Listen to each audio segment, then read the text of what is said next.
যে খবর পাওয়া যাচ্ছে ব্রিজিং দ্য রিট্রিট বাতিল করলো ভারত আজকের মতন। বিস্তারিত জানবো, টেলিফোন আমাদের সঙ্গে রয়েছেন আমাদের প্রতিনিধি ঋত্বিক মন্ডল। ঋত্বিক, কি জানা যাচ্ছে?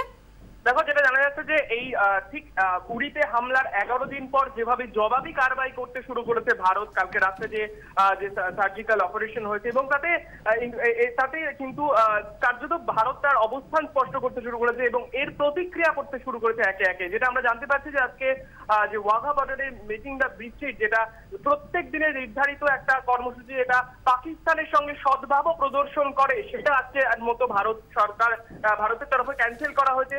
অর্থাৎ ভারত স্পষ্ট করতে চাইছে পাকিস্তানের সঙ্গে আর কোন রকমের সদ্ভাবের সম্পর্ক তারা দেখাতে রাজি নয়, সৌহার্দ্যের কোন রকম সম্পর্ক তারা দেখাতে রাজি নয়, সেইটা স্পষ্ট করতেই কিন্তু আজকে এই ব্রিজিং দ্য রিট্রিট সেটা বন্ধ করে দেওয়া হলো। ঋতিক, আমাদের সঙ্গে থাকো। পাশাপাশি যে খবর পাওয়া যাচ্ছে যে ভারত পাকিস্তানের এই সংঘাতের জেরে পাকিস্তানের সঙ্গে অসামরিক বিমান পরিবহন চুক্তি বাতিলেরও ভাবনা এবং এই চুক্তি বাতিলের ভাবনা ভারতের বিবেচনা করছে অসামরিক বিমান পরিবহন মন্ত্রক। কি খবর রয়েছে?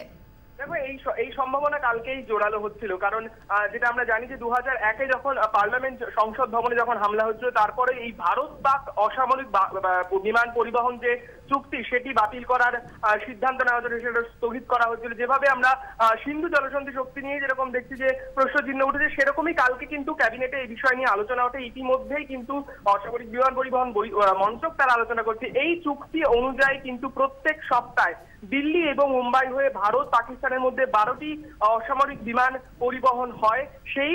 সেই বিষয়টাতে কিন্তু প্রশ্নচিহ্ন উঠতে শুরু করেছে এবং সম্ভবত ভারত এক্ষেত্রে যে বিবেচনাটা করতে চলেছে, তারা ইতিমধ্যে এই চুক্তি আপাতত স্থগিত রাখতে চাইছে। কারণ যেভাবে এলওসিতে যেভাবে টেনশন বাড়ছে ক্রমাগত এবং কালকের এই সেনা অভিযানের পর একটা বিষয় যেভাবে ভারত কড়া অবস্থান নিয়েছে, ফলে এই ধরনের যে বিষয়টা আমরা আজকে একটু আগে দেখলাম যে ওয়াঘাতেও যে সিদ্ধান্ত নেওয়া হয়েছে, তারই খানিকটা ফলস্বরূপ বলা যেতে পারে যে এখানেও কিন্তু একটা প্রভাব পড়তে শুরু করেছে যে এই অসামরিক বিমান পরিবহন চুক্তি সেটা আপাতত স্থগিত রাখার চিন্তা ভাবনা করছে ভারতীয় মন্ত্রক। যেটা অসামরিক বিমান পরিবহন মন্ত্রক সূত্রে আমরা জানতে পারছি, তারা সেন্ট্রাল ক্যাবিনেটের সঙ্গে তারা এই বিষয়ে আলোচনা করছে, তারপরেই কিন্তু চূড়ান্ত সিদ্ধান্ত নেবে। সম্ভাবনা যেটা যে এই চুক্তি বাতিলের সিদ্ধান্ত আজকে সন্ধ্যের মধ্যে স্পষ্ট হয়ে যাবে। ধন্যবাদ ঋত্বিক। কথা বললাম আমাদের প্রতিনিধি ঋত্বিক মন্ডলের সঙ্গে। আমাদের সঙ্গে রয়েছেন